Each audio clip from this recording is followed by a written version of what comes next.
Aujourd'hui dans le Bitcoin, tout le crypto game était full bearish, le plan des whales a parfaitement fonctionné, vu que la majorité des personnes ont commencé à shorter.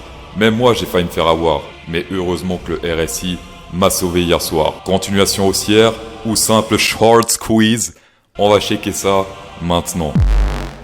On va commencer par dézoomer un peu, rappelez-vous de ce que j'ai dit lundi, aucun volume dans la zone actuelle, on a juste le 0,3 et 2. Et la prochaine zone de volume où ça monte un petit peu, ici sur le volume profile, ça se passe autour des 31 910. Mais sur la zone actuelle, il n'y a que dalle. Oui, il y a cette tige-là, mais si on prend avec des lignes droites, eh bien, que dalle dans cette zone. Donc, mon point de vue de lundi ne change pas. Je reste assez confiant jusqu'à au moins 31 910. Et là, potentiellement, si c'est un fake pump ou je ne sais quoi, on pourra éventuellement se retourner. Mais jusqu'à cette target-là, il y a vraiment que dalle de résistance sur l'action price en semaine-lit. Et donc, assez confiant pour monter là. Tout ce qui se passe entre deux, c'est juste des interférences en jour-lit, en 4 heures-lit, etc. Je rappelle que c'est mon point de vue, pas de conseil en investissement.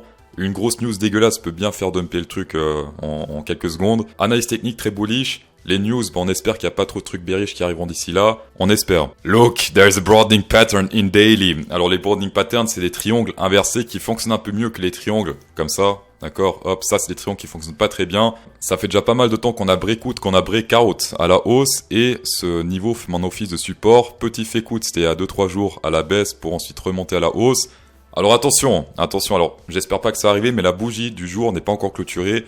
Donc on espère que ça finira pas en tige parce que si ça finit en tige, eh bien on pourra très bien clôturer sous ce niveau. Et ça se passe dans 14h27. On verra après s'il y a plus de chances de clôturer au-dessus ou en dessous. Et pour rappel, les targets des broadening patterns, il faut prendre la hauteur du truc. Et on met ça sur le breakout, pile poil sur le breakout, c'est-à-dire ici. Et la target, ce serait plus ou moins 33 000. Donc c'est encore plus haut que la target semaine-lit qu'on a vu juste avant. Perso, je prends mon TP à 32 000 pour ceux qui veulent prendre à 33. Comme vous voulez, mais en général on dit que les plus grands time frames ont un plus gros impact sur le prix que les plus petits time frames. Et également très important, il y a une divergence bear qui est en cours et elle sera annulée si on clôture au-dessus de ces clôtures-là, c'est-à-dire au-dessus des 28 335. Et dans ce cas, la divergence bear pour ce range sera annulée. Alors on peut monter plus haut, hop, et monter légèrement plus haut ici. Et dans ce cas, on pourra refaire un range par exemple là, avec une nouvelle divergence bear parce que là ce serait tout droit et là on monte beaucoup. Mais en tout cas, pour ce range-là, ça signifierait que on a beaucoup de chances de quitter ce range vu que annuler une divergence bear, c'est quand même plutôt bullish. Et en plus de ça, on peut voir ici que on n'a même pas testé l'EMA 20, qui est le premier support d'une tendance haussière. Et on se fait rejeter à la hausse sans même tester le EMA 20. Donc c'est quand même, ça se rapproche presque à de la FOMO. C'est pas vraiment de la FOMO, mais presque. La FOMO, pour moi, c'est ça, quand on est très éloigné.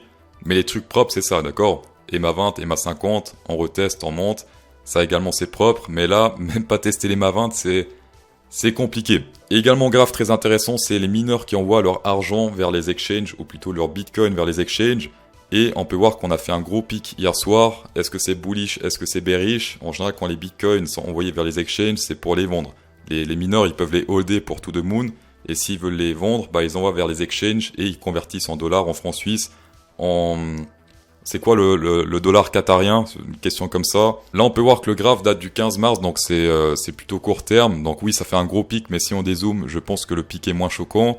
Et 1637 Bitcoin, ils sont pas obligés de les vendre tout de suite. Ils peuvent les vendre en plusieurs fois, histoire de pas trop impacter le marché ou attendre des pumps pour vendre. Ça, c'est les trucs sains. C'est ce qui est en train de se passer maintenant. Donc si ça pump et qu'ils vendent sur les pumps progressivement, bah c'est parfait. On peut pump de manière cool puisqu'il y aura plus d'acheteurs que de vendeurs de Bitcoin.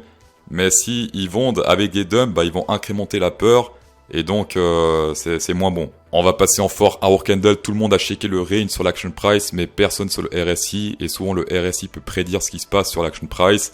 Et là, on a fait un gros breakout hier soir, ou c'était cette nuit, peu importe. Chose importante et intéressante également, c'est que ce range a été breakout beaucoup plus tôt sur le Ethereum. Et souvent, le Ethereum peut prédire le Bitcoin, et le Bitcoin peut prédire le Ethereum, et ainsi de suite. Ethereum, voilà. Alors, vite fait sur le Ethereum, ça ressemblait à ça. C'était hier soir. On avait breakout avant de breakout sur le Bitcoin. Et c'est pour ça que j'ai longué over on Ethereum, puisque je me suis dit, ça risque de pumper également sur le Bitcoin, mais autant shaker sur le Ethereum. Pourquoi? Parce qu'il y a moins de risques à prendre. J'ai également failli me faire piéger sur le Bitcoin parce que j'avais un short ouvert depuis cette zone, mais dès qu'on a breakout sur le Ethereum, j'ai pris les profits.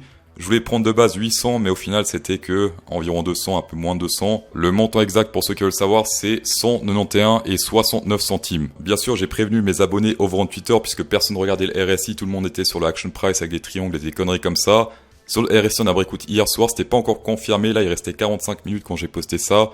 Et ensuite, to the moon. Si vous voulez faire du trading avec moi, over on Bybit, vous avez des bonus de bienvenue allant jusqu'à 30 000 $. Et en ce moment, 20% de rabais sur les frais, c'est énorme. 20%, des fois c'est 10, des fois c'est 15. 20, c'est un record, jamais vu ça. Ici, on a également pas mal de shorters qui sont en PLS parce que 57% de shorters, presque 58 pour 42% de longueur. Pas mal d'argent à se faire au nord. Avant de passer au vendre Ethereum sur Bitcoin, USDT sur Binance, on peut voir qu'il y a pas mal d'ordres au nord jusqu'à environ 29 000 $. Gros pic également ici valait 30 000 et au sud, il y en a pas autant. Des petits trucs autour des 25 000, mais c'est plutôt loin. Mais pour devenir intéressant au sud pour les exchanges, ça se passe autour des 26 500, donc plus compliqué à atteindre que les zones qui sont beaucoup plus proches. On va passer au vendre Ethereum, les chiffres parlent d'eux-mêmes. Un chiffre, eux-mêmes. Sur l'action price, on voit qu'on est en train de break-out cette résistance jaune. Si on break-out ça avec succès, hop, road to 1910 $. Et également sur le RSI, petite résistance, mais je préfère celle-ci sur l'action price. Également, chose intéressante, cette gigantesque zone de volume a fait office de gros support, vu que si on prend cette zone-là et qu'on la prolonge, hop, eh bien c'est plus ou moins là qu'on se fait rejeter sans même toucher en fait ce support. Donc c'est très bullish ce qui se passe là en fait. Et en fort hour candle, la chose la plus intéressante sur le Ethereum, c'est cette zone qu'on est en train de quitter à la hausse. Breakout hier soir et depuis ça fait que monter. Et je répète encore une fois, sur le RSI, ce range a été breakout à la hausse, pas encore sur l'action price. Et souvent le RSI peut prédire des choses qui vont se passer sur l'action price. Je m'excuse, pas de coin du public aujourd'hui. J'ai pas eu le temps malheureusement, mais je vais essayer d'en faire un vendredi. Donc mettez les coins dans les commentaires que vous souhaitez que je shake. Et avec un peu de chance, vendredi vous aurez le coin. Donc ça c'est vraiment un succès à archiver dans la vie. C'est un truc que vous pourrez dire à votre famille, aux enfants. Et je suis passé dans la vidéo de CryptoSauce, un youtubeur qui fait même pas 10 000 vues. Pour info, cet après-midi aux US à 16h et 16h30, vous avez les promesses de vente de logement et les stocks de pétrole brut. Donc attention à 16h, 16h30. Ça en général, ça impacte un petit peu, mais sans plus. Donc pour les scalpers, faites gaffe. Pour ceux qui sont en 4 heures, vite fait, d'accord, mais sans plus. Dans tous les cas, merci d'avoir checké cette vidéo, c'est toujours un plaisir. Insérez un pouce bleu dans cette vidéo pour incrémenter encore plus le plaisir. Et bonne soirée.